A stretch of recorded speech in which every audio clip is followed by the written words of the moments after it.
কক্সবাজারের রামু উপজেলার গর্জনিয়া ইউনিয়নের লোহারঝিরি মারমাপাড়ার বৌদ্ধ ভিক্ষুর অন্ত্যেষ্টিক্রিয়ায় বৌদ্ধ ভিক্ষুকে শেষ শ্রদ্ধা নিবেদনে দেশের বিভিন্ন এলাকা থেকে হাজারো ভক্তরা উপস্থিত হন।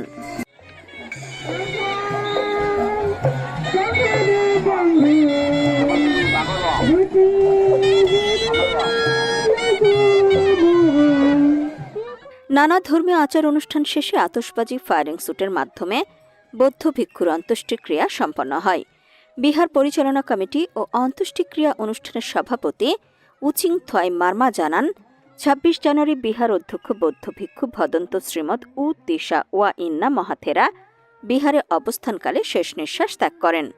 মৃত্যুকালে তার বয়স হয়েছিল ৭০ বছর। তিনি এই বিহারে দীর্ঘকাল ধরে